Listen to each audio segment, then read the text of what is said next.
សូមជម្រាបសួរបងប្អូនអរគ្នាវិលមកជួបខ្ញុំបាទសារជាថ្មីម្ដងទៀតហើយបាទហើយវីដេអូនេះខ្ញុំចង់ចែករំលែកបងប្អូនតាក់ទងជាមួយនឹងការចិញ្ចឹមទាកប៉ាបន្តទៀតបាទអញ្ចឹង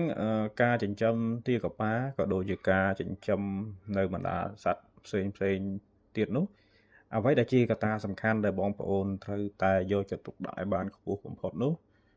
គឺចំណីបាទអញ្ចឹងបងប្អូនមួយចំនួនគាត់តែយល់ច្រឡំថាទិញទាយកមកចិញ្ចឹមឲ្យតែបានពូជល្អបាទហើយឲ្យធ្វើទ្រុងឲ្យស្អាតអានោះគឺនឹងអាចចិញ្ចឹមបានតែធៀបពិតគឺវាគួបផ្សំទៅវិញទេអ្វីដែលជាចំណុចស្នូលដើម្បីឲ្យការចិញ្ចឹមរបស់យើងបានទិន្នផលខ្ពស់ហើយជោគជ័យកាត់បន្ថយការចំណាយគឺបងប្អូនរៀបចំទៅលើចំណីបាទអញ្ចឹងសត្វទាកប៉ាគឺវាស៊ីចំណីមិនសូវរើសទេដូចបងប្អូនមួយចំនួនដែលធ្លាប់ចិញ្ចឹមគាត់ដឹងហើយមានន័យថាវាស៊ីបានច្រើនហើយឆាប់ធំធាត់ទៀតអញ្ចឹងដោយខាងកសិដ្ឋានរបស់ខ្ញុំគឺខ្ញុំផ្ដោតសំខាន់ទៅលើការផ្ដល់ចំណីហើយចំណីនោះទៀតសោតគឺជាចំណីដែលយើងលាយផ្សំដោយខ្លួនឯងជាមួយនឹងចំណីបាវនៃការុងបើសិនតែយើងមានលទ្ធភាពក្នុងការដាំចោលអាសូឡាគឺកាន់តែល្អ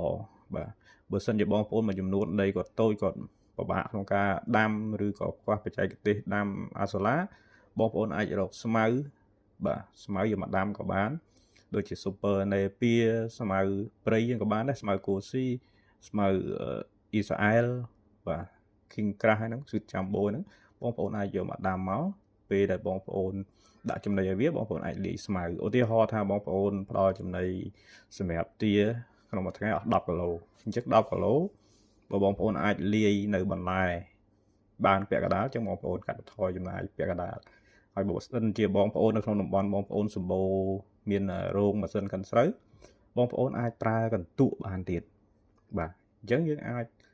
ច្នៃវាទៅតាមគេហៅថា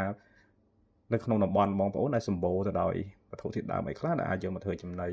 បើបងប្អូនដែលនៅជនបទស្រុកស្រែចម្ការមិនខ្វះទេខ្យងក្តាមបាទអញ្ចឹងអាចរកខ្យងរកក្តាមឬខ្ចៅអីហ្នឹងដាក់ឲ្យវាស៊ីលាយជាមួយនឹងចំណីហ្នឹងរឹតតែកាន់តែល្អទៀតហើយសម្រាប់ការចិញ្ចឹមយកពងបាទព្រោះអីសត្វទាដែលយើងចិញ្ចឹមយកពងចង់ឲ្យពងល្អពងមកកូនញាស់មកមានសុខភាពល្អវាត្រូវការសាច់ជ្រែខ្ពស់ដើម្បីផលិតសបកពងបាទហើយមួយវិញទៀតបងប្អូនក៏អាចកែច្នៃដូចជាដើមចេកកំប្លោកយកមកធ្វើជាចំណីក៏បានឬក៏បងប្អូននៅតំបន់ដែលមានសម្បូរទៅដោយស្លឹកឆាយាបាទស្លឹកឆាយានេះក៏អាចយកមកលាយធ្វើជាចំណីទៅឲ្យសត្វទាកប៉ារបស់យើងស៊ីបានដែរអញ្ចឹងចំណុចខ្លាំងដែលយើងអាចជោគជ័យបានចំពោះអ្នកដែលចិញ្ចឹមសត្វគឺចំណីនេះឯងក្នុងករណីទីផ្សារស្រុកខ្មែរបងប្អូនដឹងហើយគឺឡើងចុះមិនទៀងទេទៅលើតម្លៃរបស់សត្វមិនថាទាកប៉ាមាន់ឬក៏ជ្រូកទេគឺឡើងចុះមិនទៀងទាត់ទេពេលខ្លះថោកគឺថោកយកតែមែនតែនបាទហើយពេលខ្លះដែលយើងរកមិនបានលក់នោះគឺតម្លៃហក់ឡើងខ្ពស់យកតែមែនតែនអញ្ចឹងបើសិនជាបងប្អូនចង់ចិញ្ចឹមឲ្យទទួលបានជោគជ័យទទួលបានផលគឺបងប្អូនត្រូវតែយកចិត្តទុកដាក់ឲ្យបានខ្ពស់លើចំណីនេះឯងបាទអញ្ចឹងចំណីនេះគឺជាកត្តាចាំបាច់ណាស់បើសិនជាយើងពឹងទៅលើចំណីដែលយើងទិញដូចជាចំណីបាវឬក៏កតុអីដែលយើងត្រូវយកលុយទៅទិញមកហ្នឹងប្រកបណាស់គឺយើងចំណាយដើមទុនខ្ពស់ក៏ប៉ុន្តែបើសិនជាបងប្អូនដាំដំណាំខ្លួនឯងនៅជុំវិញផ្ទះផលិតចំណីខ្លួនឯងគឺច្បាស់ណាស់បងប្អូននឹងកាត់បន្ថយបាននៅការចំណាយពេលដែលកាត់បន្ថយចំណាយបានអញ្ចឹងទោះជាទីផ្សារយើងនឹងរៀងធ្លាក់ទាបជាងធម្មតាក៏យើងនៅតែអាចលក់បានយើងនៅតែអាចរកប្រាក់ចំណូលបានជាទៀងទាត់បាទព្រោះអីយើងចំណាយដើមតិចហើយពេលណាដែលវាហក់ឡើងខ្ពស់តម្លៃសត្វហក់ឡើងខ្ពស់យើងក៏បានចំណេញកាន់តែច្រើនទៅទៀតបាទអញ្ចឹងបងប្អូនដែលនៅជនបទស្រុកស្រែចម្ការគឺមានអាទិភាពខ្ពស់នៅក្នុងការចិញ្ចឹមសត្វបាទជាពិសេសគឺសត្វទាកប៉ានេះបើបងប្អូនមានទីធ្លាមានដីដូចខ្ញុំដែលនៅឆ្ងាយពីទីប្រជុំជនឆ្ងាយពីលំនៅឋានប្រជាពលរដ្ឋយើងគឺកាន់តែល្អប្រសើរខ្លាំងបំផុតបាទគឺបងប្អូនអាចរៀបចំដូចខ្ញុំអញ្ចឹងទៅកន្លែងដែលមានម្លប់ឲ្យវាទៅមានទឹកបាទបើសិនតែយើងអត់មានស្រះទឹកអត់មានអីទេយើងអាចកាយដីជីក ធ្វើជាអាងតូចល្មមដើម្បីឲ្យវាលេងទឹកទៅឬក៏ទិញកធុនដាក់ដូចខ្ញុំអញ្ចឹងក៏បានបាទដាក់កធុនអញ្ចឹងទៅហើយយើងអាសាដូរទឹកវាទៅហើយទឹកដែលយើងដូរនោះយើងយកទៅស្រោចស្រពដំណាំទៅបាទគឺវាអត់មានអីត្រូវខាតបង់ទេបាទអញ្ចឹង